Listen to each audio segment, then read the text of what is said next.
El santo del día, Santa Rosa de Lima. El Papa Inocencio IX dijo de esta santa un elogio admirable. Probablemente no ha habido en América un misionero que con sus predicaciones haya logrado más conversiones que las que Rosa de Lima obtuvo con su oración y sus mortificaciones, lo cual es mucho decir. Nacida en Lima, Perú, en 1586, fue la primera mujer americana declarada santa por la Iglesia Católica. Cambio de nombre. En el bautismo le pusieron el nombre de Isabel, pero luego la mamá, al ver que al paso de los años su rostro se volvía sonrosado y hermoso como una rosa, empezó a llamarla con el nombre de Rosa, y el señor arzobispo, al darle la confirmación, le puso definitivamente ese nombre, con el cual es conocida ahora en todo el mundo. Evitando peligro. Desde pequeñita Rosa tuvo una gran inclinación a la oración y a la meditación. Un día rezando ante una imagen de la Virgen María, le pareció que el niño Jesús le decía: Rosa, conságrame a mí todo tu amor. Y en adelante se propuso no vivir sino para amar a Jesucristo. Y al oír a su hermano que si muchos hombres se enamoraban perdidamente, era por la atracción de una larga cabellera o de una piel muy hermosa, se cortó el cabello y se propuso llevar el rostro cubierto con un velo para no ser motivo de tentaciones para nadie. Quería dedicarse únicamente a amar a Jesucristo, renunciando a un amor por otro amor. Un joven de alta clase social se enamoró de Rosa y quería casarse con ella. Sus padres estaban muy entusiasmados porque ellos eran muy pobres y este matrimonio daría a la joven un porvenir brillante, pero ella, aunque hubo serios disgustos en la familia, les declaró que se había propuesto que su amor sería totalmente para Dios y que renunciaba por completo a todo matrimonio, por brillante que fuera. Vocación detenida. Se propuso irse de monja agustina, pero el día en que fue a arrodillarse ante la imagen de la Virgen Santísima para pedirle que le iluminara si debía irse de monja o no, sintió que no podía levantarse del suelo donde estaba arrodillada. Llamó a su hermano a que le ayudara a levantarse, pero él tampoco fue capaz de moverla de allí. Entonces se dio cuenta de que la voluntad de Dios era otra y le dijo a Nuestra Señora: Oh Madre Celestial, si Dios no quiere que yo me vaya a un convento, desisto desde ahora de esa idea.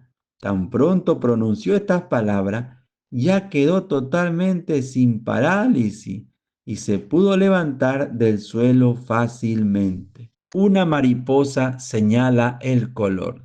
Seguía pidiéndole a Dios que le indicara a qué asociación religiosa debería ingresar, y de pronto empezó a llegar junto a ella cada día una mariposa de blanco y negro, y revoloteaba junto a sus ojos. Con esto le pareció entender que debería buscar una asociación que tuviera un hábito de blanco y negro, y descubrió que eran las terciarias dominicas, unas mujeres que se vestían con túnica blanca y manto negro, y llevaban vida como de religiosas, pero vivían en sus propias casas, y pidió ser admitida y la aceptaron, su patrona y modelo. Entonces vino a saber que la más famosa terciaria dominica es Santa Catalina de Siena, y se propuso estudiar su vida e imitarla en todo, y lo logró de manera admirable.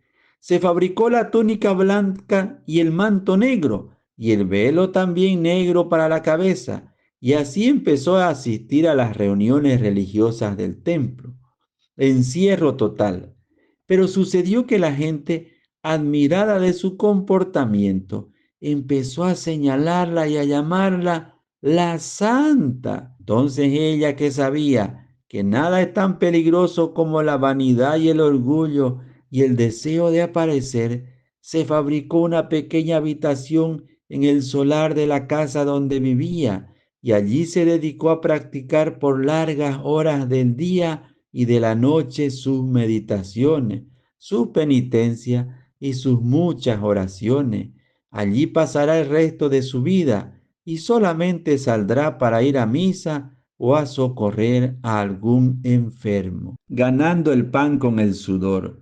Su padre fracasó en el negocio de una mina y la familia quedó en gran pobreza. Entonces Rosa se dedicó durante varias horas de cada día a cultivar un huerto en el solar de la casa y durante varias horas de la noche a hacer costuras para ayudar a los gastos del hogar.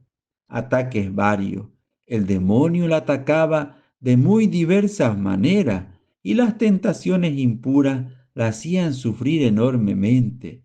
Además, le llegaban épocas de terribles sequedades espirituales en las cuales todo lo que fuera oración, meditación o penitencia le producía horror y asco. Y fuera de eso la gente se burlaba de su comportamiento y los mismos familiares la consideraban equivocada en su modo de vivir.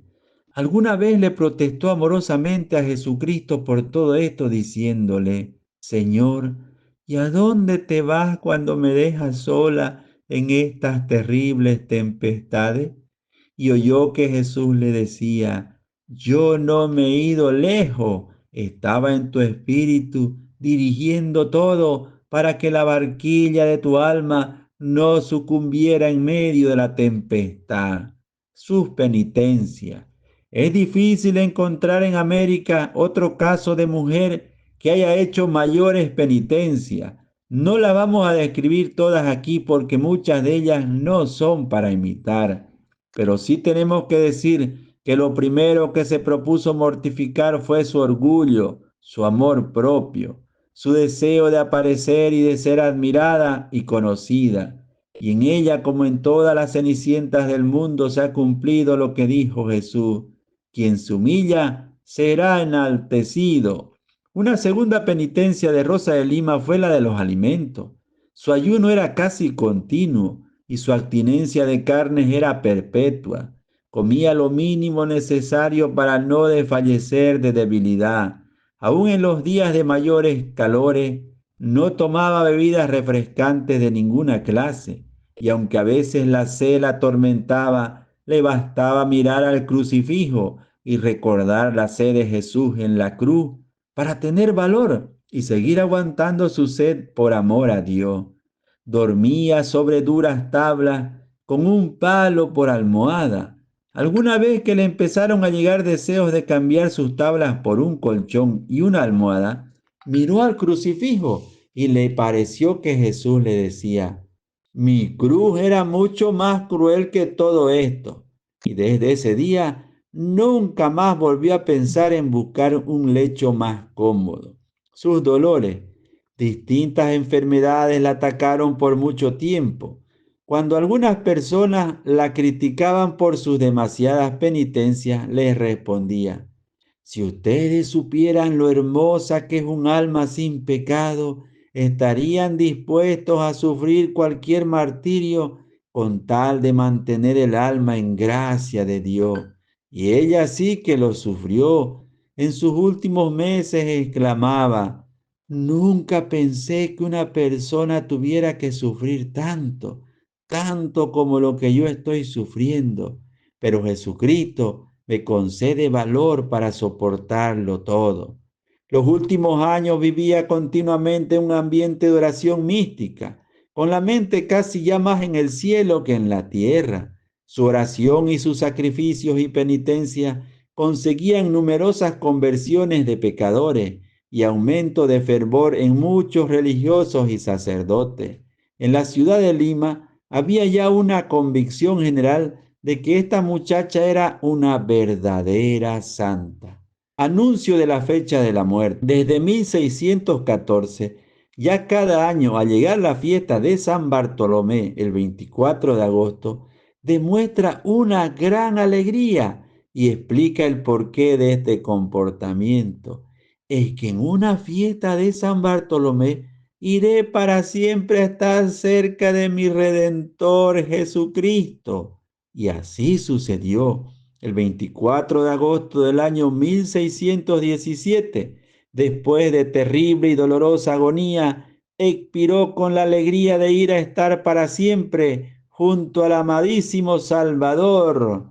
Santa Rosa de Lima tenía 31 años. Funeral de primera. Y a esta muchacha pobre y sin estudios le hicieron un funeral poco común en la ciudad de Lima.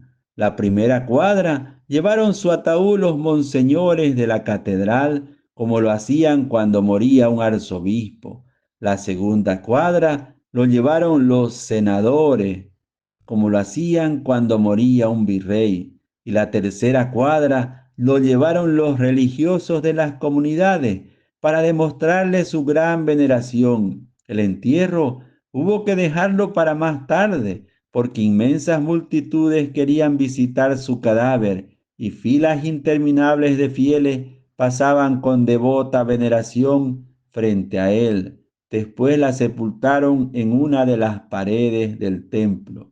Honores finales. Los milagros empezaron a sucederse en favor de los que invocaban la intercesión de Rosa, y el sumo pontífice la declaró santa y la proclamó patrona de América Latina. Rosa de Lima, la más bella rosa que ha producido nuestro continente. No dejes un solo día de rezar a tu gran amigo Jesucristo por este continente americano tan supremamente necesitado de las bendiciones de Dios. Amén.